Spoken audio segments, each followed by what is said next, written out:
Olá, pessoas lindas, abençoadas, sejam todos bem-vindos. Hoje eu tenho aqui um relato maravilhoso para vocês. Tenho recebido vários, aos pouquinhos eu venho aqui, compartilho com vocês, ok? Lembrando que dia 27 agora começa o curso de formação em terapeutas. Já tô com quase tudo prontinho, agora dia 20. Para quem já está inscrito, inscrita, eu estarei abrindo um grupo no WhatsApp para todos os alunos e alunas ali e vou estar enviando algumas informações por lá, o link fixo para os nossos encontros semanais. Já tô aqui muito feliz, eu sei que vocês também estão, mas vamos lá. Hoje o relato é forte como todos, mas com algumas coisas diferenciadas, porque cada história, como eu posso dizer, cada testemunho, né, tem algo que vai trazer confirmação, cura e libertação para a vida de todos que estão aqui. E ela começa dizendo assim: boa tarde, paz e saúde. Primeiramente, quero lhe agradecer por ser um canal de bênção em tantas vidas, inclusive na minha. Glória a Deus por isso. Assistindo seu canal e outros, descobri o que estava oculto por 35 anos da minha vida, em que passei me sentindo culpada, acusada e responsável pela vida de alguém que foi meu marido por 30 anos. Gente, surreal! 30 anos juntos. Tudo começou quando aos 14 anos conheci o José. Ele tinha 19 anos. Há alguns meses, uma colega em comum fez de tudo para nós nos conhecermos. Todas as tentativas deram errado, mas em um domingo à noite ele me encontrou no clube da cidade. Como sabíamos de que seríamos apresentados por essa colega, ele segurou na minha mão e me conduziu para dançar. Eu o admirava. Via sempre pela cidade na companhia de amigos, sempre extrovertido, autônomo e bonito. Era o desejo de muitas garotas e olha só a quem ele foi escolher. Eu. Pensa em uma menina que acreditava não conseguir jamais namorar um cara daquele. Minha irmã mais velha do que eu sempre me criticou, me fazendo acreditar que eu era sem bom gosto. Dizia que minha letra era feia, que eu não tirava boas notas, que eu não sabia escolher roupas e por aí vai. Hoje percebo que aquilo me afetou profundamente. Ela gostava de estudar, tinha uma vida mais convencional. Eu gostava de ter amigos, de liderar, de jogar vôlei. Essa era a minha paixão. Sendo assim, o comportamento dela se adequava melhor às ideias da minha mãe, que também me comparava e por muitas vezes me diminuía. Hoje minha mãe é outra pessoa e eu compreendo o agir dela no passado.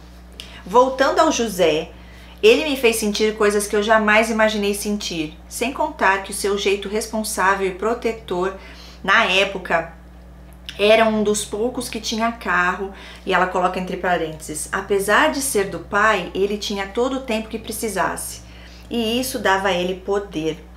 Começamos a namorar 2 dias depois de nos encontrarmos no clube, e eu ficava cada dia mais encantada. Já sabe, né? Love bombing. Ele demonstrava não ter medo de nada, um verdadeiro macho alfa. Começamos a namorar em casa, pois já sabíamos que não daria mais para esconder tanta paixão. Eu não era uma pessoa convertida na época e ele me dizia que fazia com outras o que não fazia comigo: sexo. Uau! Quando eu me entregasse a ele, eu seria a única. Eita, interessante isso aqui, hein? 7 meses depois, eu não conseguia imaginá-lo com outra pessoa. Eu passei por isso. Decidi que ele era a pessoa para a minha vida inteira, então me entreguei a ele. Uma culpa do tamanho do mundo me envolveu, pois apesar de eu não frequentar uma igreja, eu recebi ensinamentos dos meus pais e avós que se tornaram princípios, e eu sabia muito bem que eu havia traído os meus pais e todos ao meu redor. Namoramos e noivamos por 4 anos e meio. Sem eu perceber, eu passei a ser uma pessoa moralista, triste e sem amigos. Ele começou logo no início do namoro a me manipular, dizendo que eu deveria me vestir de forma a cobrir o meu corpo como uma pessoa idosa. Eu não podia mais usar batom, brincos, pregadeiras, perfume e, pasme, desodorante. Gente, ela não podia usar nem desodorante, isso não é normal. Que é isso? Ele dizia que tudo isso poderia atrair a atenção de outros homens e ele só queria me proteger. Foi difícil para mim, pois eu era uma adolescente bonita, extrovertida e que gostava de ter muitos amigos. Cheguei ao ponto de, por décadas, andar de cabeça baixa, com medo de encontrar pessoas, inclusive mulheres, e chegar aos ouvidos dele e ele pensar coisas erradas sobre mim. Tive que parar de jogar vôlei porque ele dizia que se visse o treinador colocando a mão sobre meu ombro, ele iria agredi-lo. Meu namoro e noivado era uma loucura, muito amor e muita briga. Ele sempre foi muito intenso. Logo no início tem algo importante que não falei. Ele era usuário de drogas, mas eu não sabia. Mas desconfiava. Em uma noite encontrei com ele na praça, chovia muito, estávamos no carro e ele passando muito mal. Acredito que por medo de morrer me confessou que tinha usado drogas e eu o fiz prometer que não usaria nunca mais. Ele prometeu e jogou fora o conteúdo que tinha e eu acreditei. Fiz o curso do ensino médio que ele queria e não o que eu queria. Ele foi me formatando. Sim, eles vão te moldando ao que eles querem, né? Te condicionando. Ele conquistou meus familiares, mas como ele me tratava muito bem e muito mal, minha mãe não era favorável ao nosso relacionamento. Eu chorava intensamente todas as noites por ele, pelos pensamentos dele a meu respeito, sempre desconfiando de mim e me impondo culpas de coisas que eu nem sabia o que era. Por ter sido criada para ser mulher de um só homem, pela culpa que eu carregava por ter me entregue a ele e por ver meus pais sofrerem de vê-lo me tratando mal, resolvi casar para sair de casa, para os meus pais não conviverem com aquela situação. Eu também o amava muito e acreditava que eu era a salvação dele, pois era assim que ele dizia e fazia eu acreditar. Me fazia sentir a única. Seu olhar para mim me deixava até constrangida. No dia do nosso casamento encontrei droga no bolso da camisa dele. 4 anos e meio depois de ter me prometido que nunca mais iria usar. Indaguei e ele disse que era de um amigo que usou a camisa dele na noite anterior. Foi horrível, mas eu tinha até medo de duvidar dele. Ele sempre foi muito agressivo e escandaloso. Gritava comigo em qualquer lugar e na frente de qualquer pessoa. Eu morria de vergonha, mas me sentia presa a ele.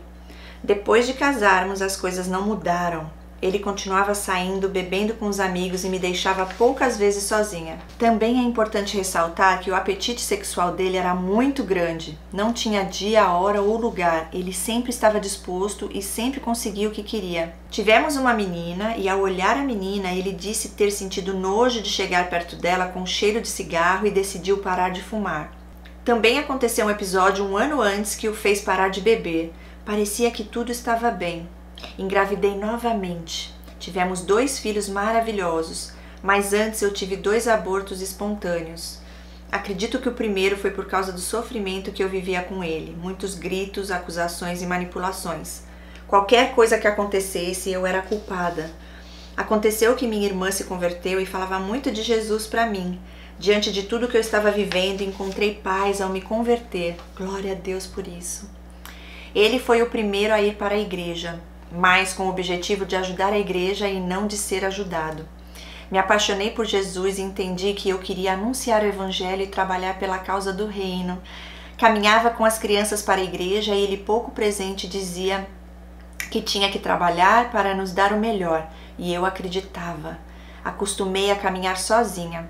O tempo foi passando e eu sempre acreditei que Deus ia mudá-lo. Ele me fazia pedir perdão por coisas que eu nem sabia do que se tratava. Me mandava embora de casa centenas de vezes quando eu tinha uma opinião diferente da dele. Me humilhava ao extremo, a mim e aos meus filhos. Dizia para nós que a porta da rua era a serventia da casa. Ouvimos isso por décadas. Ele sabia que tinha o controle e que eu jamais escandalizaria a igreja e o evangelho. Forte esse testemunho, hein, gente? Quanta coisa confirmação aqui surreal. Vivia me acusando de ter amantes e me ameaçando de ir no local do meu trabalho ou na faculdade fazer escândalo. Bem impulsivo ele. É interessante que ele tem vários sinais aqui de psicopata, mas essa impulsividade já me mostra ser mais um sociopata. Mas só narcisista esse aqui não é não. Gente do céu. E ela continua. Como eu disse anteriormente, depois que me converti, enxerguei em mim o chamado pastoral. Fui estudar teologia na faculdade e ele deu apoio. Soube que para os outros falava bem de mim, das minhas qualidades e exibia a nós, eu e meus filhos, como troféus. Mas em casa nos tratava com muita violência verbal e agressão psicológica. Quebrava as coisas, socava a parede, arrebentava a porta e saía. Em 2012 começou a ter uns comportamentos estranhos de sumir, não dizer onde estava, passava a noite fora e ai de mim se eu perguntasse. Ele tinha um bom trabalho, mas no ano de 2013 perdeu o emprego. As coisas só pioraram, sem contar que tudo o que ele ganhava não correspondia à nossa vida, sempre devendo com a casa em obra e dependendo do pai dele. Ele sumiu de casa por 5 dias e quando chegou disse que esqueceu onde esteve por ter misturado remédio para dormir com álcool. Suportei tudo isso. Eu era chamada de falsa, mentirosa, teatral e de muitas outras coisas.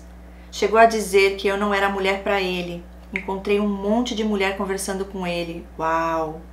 Pela madrugada no celular e ele jogou o telefone fora, tirou da minha mão e estávamos no carro. Encontrei também objetos sexuais em sua mochila e me escondi para chorar. Deixei um bilhete dizendo que eu havia visto. Ele chamou a irmã e tentou combinar com ela para dizer que era uma brincadeira que ele ia fazer com ela. Ela não aceitou e eu ouvi tudo. Uau, porque estava escondida dentro de casa. Me tornei pastora acreditando que tudo ia mudar. Sempre dei a ele o benefício da dúvida. É o que a gente sempre faz, né, gente? É incrível. Olha isso, ela se tornou pastora, acreditando primeiro que Deus ia mudá-lo e depois acreditando que ela ia mudá-lo, né? Que tudo ia mudar. E no fim não adianta, né, gente? Só Deus pode e a pessoa tem que querer. É a pessoa que tem que querer. Ok, em 2018 descobri que ele estava usando droga ao ponto de pessoas da igreja saberem. Não sei como suportei. Foi quando comecei a ter síndrome de pânico. Ele nunca associou ao que ele fazia comigo. Há uns 10 anos eu ensaiava o divórcio, mas eu temia estar desagradando a Deus. Eu sempre tentava e ele por todos os anos dizia que a culpa era minha e de que eu teria que mudar. E eu perguntava o que eu deveria mudar e ele só respondia que eu sabia. Mas a verdade é que eu não sabia. Não sabia porque não tem o que mudar. Lógico que nós crescemos, evoluímos, estamos aqui para aprender. É um eterno aprendizado. Estamos em constante evolução. Mudamos no sentido de crescer, de nos tornarmos cada vez mais parecidos a Deus. Mas no caso aqui, ele projetava tudo em você, a culpa, né, das coisas que ele fazia porque não assume responsabilidade. E quem tinha que mudar era ele sabia muito bem e nada. Então aí você pergunta, o que eu preciso mudar? E a pessoa fala, você sabe. Por quê? Porque ele não tem o que falar sobre você. Quando a situação da droga ficou insustentável, consegui convencê-lo a se internar. Encontrei um lugar discreto e muito agradável com apoio médico, pastoral e psicológico. Não sei como consegui pagar, pois eu ganhava pouco. Esqueci de mencionar que sou professora de crianças. Ele ficou 5 meses, não concluiu o tratamento. Disse estar pronto e como eu não tinha mais como pagar, ele voltou para casa. E tudo em segredo, afinal isso seria o fim do meu ministério. No início desse ano ele voltou com força a usar drogas, muitas mentiras, não sei como ele conseguiu me enganar tanto. Ele aceitou ir para o tratamento novamente no mesmo local. Minha sogra ajudou a pagar, pois ele já tem 10 anos que não trabalha. Eu me sinto cansada, exausta e tendo que dar conta de tudo. Sempre teve ideias mirabolantes e de grandeza, mas tudo que começa não dá sequência. Perdemos muito dinheiro com as mirabolantes ideias dele. Sem contar que nunca quis colocar a mão na massa. Comecei a fazer associações e finalmente aceitei o fato de que sempre fui traída. Mas eu ainda queria dar a ele outra chance e pedir para que confessasse. Ele disse que jamais me contaria e que ele já tinha se acertado com Deus. E eu disse para ele que a esposa dele era eu e não Deus. Eu queria saber a verdade. Cris, a dor da traição é uma das piores que já experimentei. Está doendo muito, mas já pediu divórcio. Ele está fazendo a cabeça dos pastores do lugar que ele está e estão orando para eu desistir. Ele diz que eu não posso me divorciar por ser uma pastora e que estou sendo usada pelo inimigo. Ah, tá. Ele é o próprio inimigo e você está sendo usada pelo inimigo. Surreal.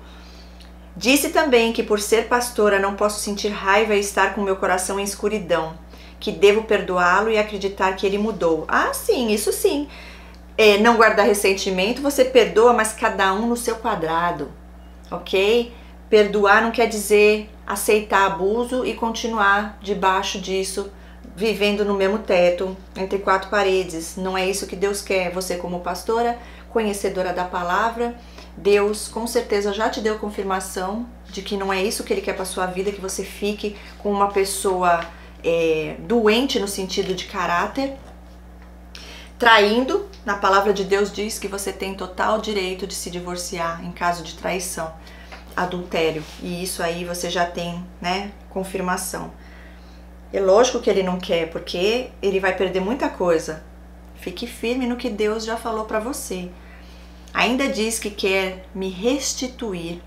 Continua me acusando. Há 3 dias confessou que me traiu, depois de muita pressão da minha parte.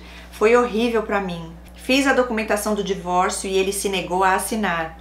Tem tantas coisas que não falei aqui, mas estou certa do que quero. Meus filhos são casados e não sabem como consegui ficar por 35 anos com ele.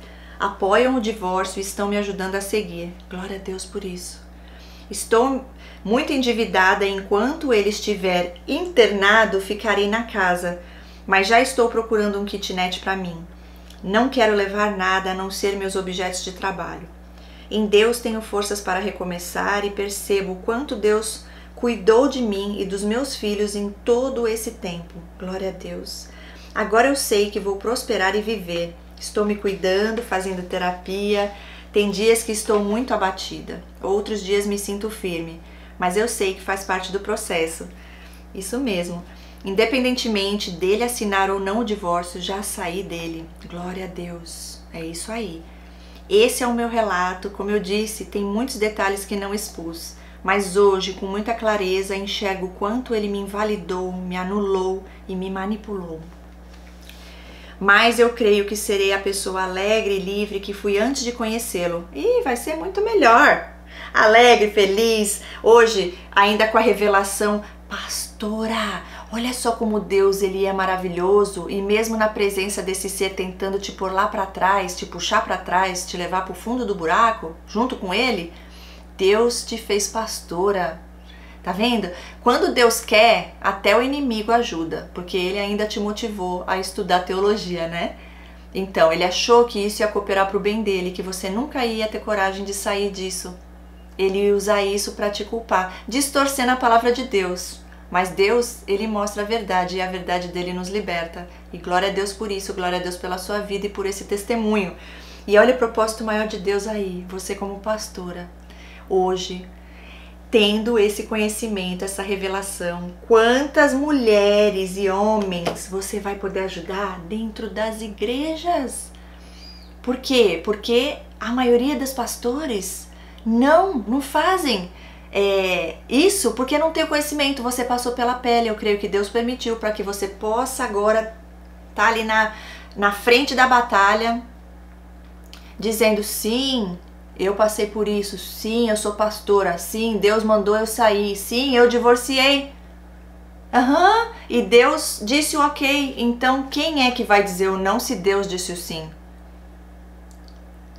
Né? O conhecimento nos liberta, a palavra de Deus nos liberta. Então assim, olha só o testemunho e você como pastora vai fazer toda a diferença dentro das igrejas, fora das igrejas, enfim, porque é uma verdadeira pastora do Senhor que sabe o que é passar por um relacionamento abusivo e vai poder orientar. Hoje você faz terapia e amanhã, quem sabe, você se torna terapeuta e você vai poder atender pessoas tanto dentro e fora da igreja. Você já pode, né, como pastora, mas como terapeuta também, ajudando outras pessoas. Isso é lindo, é libertador. E ela finaliza dizendo, ele segue dizendo que eu não quero o casamento, pondo a culpa nela, né, e pede oração para um milagre. Chegou a dizer para minha filha que o eixo do casamento sou eu e que isso pode deixá-lo vulnerável para usar drogas novamente, ou seja, não mudou. Que Deus te abençoe grandemente. Interessante, né, que ele fala assim, ó, pede oração para o milagre, querendo dizer que o milagre para você mudar, né? porque você é a culpada de tudo. Olha, agora até as drogas é por conta de ti que ele usa. Inacreditável a capacidade dessas pessoas de manipulação e de falta de consciência moral e de responsabilidade dos erros que cometem, da maldade, do que fazem com o próximo, com a própria esposa, né? Literalmente você estava dormindo com o inimigo. A oração ele tem que pedir pelo milagre, o milagre para que Deus tenha misericórdia dele, né? E que ele se permita quebrantar o coração e ser humilde uma vez na vida e passar pelo processo e ele mudar, para que Deus possa agir e mudar e transformar o caráter dele. É isso, gente. Olha, muita coisa aqui, muita coisa que eu vejo em comum nos relacionamentos abusivos. Primeiro, mentiras, traições, acusações, projeção de culpa, falta de responsabilidade. Que mais? Essa parte de drogas também vejo acontecer muito. E depois usam os filhos, usam pessoas na igreja. No começo te fazia sentir a pessoa mais maravilhosa, sempre elogiando para os outros, para dizer, ai, a minha vida é perfeita, tenho uma mulher maravilhosa, filhos maravilhosos, porque eu sou perfeito, né? Mas na hora que precisa, né, difamar, porque eu não sei como é que tá a situação hoje, você pediu o divórcio, ele tá na clínica, a hora que ele sair, ele vê de verdade que você não vai mudar a sua ideia, né, a sua opinião, você não vai mudar de opinião, que você tá decidida e é o que Deus já falou pra você e você vai seguir firme nisso, que ele vê que perdeu o controle sobre sua vida, aí que aí você vai conhecer quem é de verdade o serzinho, porque aí vem a difamação, aí agora vai falar pra todo mundo provavelmente que você que traiu, e que nem você falou, né, pra tentar destruir teu ministério, mas o ministério antes de ser seu é de Deus, então não tem como o inimigo tocar. Que Deus tenha misericórdia dessas almas perdidas, mas é perdoar, porque Deus nos ensina a perdoar, mas seguir o nosso caminho e deixar ele seguir o dele. Muito importante esse testemunho que você deixou aqui pra gente. Muito obrigada, pastora, que Deus te abençoe grandemente por isso. Eu nunca tive um relato até então de uma pastora. Tenho várias pessoas que fizeram o curso, a primeira turma, e já tenho algumas pastoras que também estão vindo para fazer a segunda turma. Mas relato aqui, até então, eu creio que ainda não tinha recebido nenhum.